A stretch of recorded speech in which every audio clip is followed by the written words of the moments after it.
اور قصور عوام کا ہے جو حکمرانوں کا انتخاب کرنے میں چوک جاتے ہیں. تو پاکستان میں آج تک جو لڑائی ہے وہ اسی بات کی ہے کہ حکمران عوام کے ووٹوں سے منتخب نہیں ہوتے بلکہ لائے جاتے ہیں, پھر ان سے جی حضوری کرائی جاتی ہے. جہاں کسی کی ذرا سی آنکھ کھل جاتی ہے, ذرا سا ہوش پکڑنے لگتا ہے یا وہ چنگل سے نکلنے کی کوشش کرنے لگتا ہے, تو پھر وہ دل سے اتر جاتا ہے, وہ کرپٹ بھی ہو جاتا ہے, وہ مافیا بھی بن جاتا ہے, اور پتہ نہیں کیا کیا اس کے اوپر ایلیگیشن لگتے ہیں, غدار بھی کہلاتا ہے. تو قصوروار حضور عوام نہیں ہے. بھٹو نے روٹی کپڑا اور مکان کا نعرہ دیا تھا تو انہیں 700 سے پھانسی پر چڑھا دیا گیا. اب جس نے ایشین ٹائگر بننے کا نعرہ لگایا تھا, معیشت وہ 5.8% پر لے گیا تو اسے کان سے پکڑ کر اقتدار سے باہر نکال دیا گیا. تو جس نے سوائے جھوٹ بولنے کے اور لمبی لمبی چھوڑنے کے اس کے سوا کچھ نہیں کیا, اس کو پوری سپورٹ دی گئی کہ کچھ کر. اب وہ کچھ کر نہیں سکے تو قصور پھر بھی عوام کا ہے. بلے ہوئے شیر ممدہ. اور گفتگو کر رہے ہیں علی نواز اوان, ترجمان ہیں حکومت کے, پرائم منسٹر کے. دیکھتے ہیں کہ وہ بھی کیا فرماتے ہیں.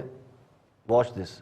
یہی ہے میرے دماغ میں بڑی گندی غلط مثال آئی ہے. مثال یہ ہے کہ غلط کہہ رہے ہیں. کسی فلم میں میں نے سنا تھا, میرے دماغ میں اڑک سی گئی ہے. وہ کہتا ہے کہ اگر ایک آدمی رات کو چوری کرتا ہے اور صبح جا کے وہی پیسے غریبوں میں بانٹ دیتا ہے تو اس کو آپ ڈاکو کہیں گے. سن تو لیں کہ ڈاکو کہیں گے یا اس کو مسیحا کہیں گے.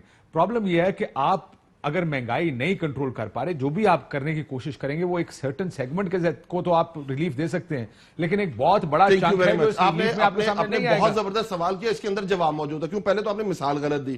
اگر یہ آپ مثال دے رہے ہوتے نون لیگ کے بندے کو اور کہتے سولوشن دو, وہ کہتا میں ایون فیلڈ بیچ کے دے دیتا ہوں, بات سمجھ آتی ہے. بٹ ہمارے پاس تو اس طرح کی کوئی چیز نہیں ہے نا. میں کیا بات کرنے کی کوشش کر رہا ہوں کہ آگے کی طرف چلنا کیسے. ہم یہ کہہ رہے ہیں ہمارے پاس جو مسائل ہیں اس کو ہم بروئے کار لاتے ہوئے یہ پیکج لوگوں کے سامنے لے کے جا رہے ہیں. اس میں کیا غلط چیز ہے؟ آپ رابن روڈ کیا نام تھا اس کا, اس کو کمپیئر کر رہے ہیں کہ آپ نے رات کو لوٹا اور صبح جا کے آپ نے لوگوں کو طاقتوروں کو لوٹا. تو ادھر کیا ہے؟ آپ یہ کہہ رہے ہیں کہ جو مولانا فضل الرحمان صاحب ابھی آئے ہیں, آج کی تیسری قسط آئی ہے, اس کو تیسری قسط کہہ رہے ہیں. ہاں تیسری قسط آئی ہے. پیپلز پارٹی جو کہہ رہی ہے, مریم نواز شریف نے جو تقریر کی ہے, یہ تقریریں آپ کے خیال میں لوگوں کو لوگ کیا کہہ رہے ہیں کہ نہیں یار یہ جو علی اوان کہہ رہا ہے, لوگ کیا کہیں گے؟ مہنگائی ہوئی ہے, لوگ کہیں گے ہوئی ہے. آپ مجھے بتائیں, آپ نے طبقات کی بات کی کہ آپ صرف ایک سیگمنٹ کو دینے جا رہے ہیں. کاشف بھائی آپ سوال کیا نا, سنیں, آپ نے کہا ایک طبقے کو دینے چاہ رہے ہیں. ہمارا ایک طبقہ ہے جو سب سے زیادہ پیسہ ہوا ہے, وہ لوگ ہیں جی لگی بندی تنخواہ ہے. مڈل کلاس ماری گئی ہے, کیا بات کر رہا ہوں نا. تو احساس مڈل کلاس کا تھوڑی ہے, احساس تو لوور کلاس کا. ہر اس بندے کو ملے گا. Try to understand. دنیا میں اگر ہمارا احساس پروگرام 5ویں نمبر پہ آیا ہے, اس کی سب سے بڑی وجہ کیا کہ صحیح لوگوں تک پہنچا ہے. ہر وہ بندہ, ہر وہ بلو پاورٹی لائن لوگوں تک ہے نا. Not only below poverty line. Sir آپ اچھا کاشف بھائی میری بات سنیں, تنخواہ والے کو تو نہیں احساس دے رہے. بلو پاورٹی لائن آپ نے سٹینڈرڈ سیٹ کرنا ہے. دیکھیں آپ نے بلو پاورٹی لائن کسی جگہ پہ $2 پر ڈے ہے, $2 پر ڈے ہے, کسی جگہ 2.36 ہے, کسی جگہ 3 ہے.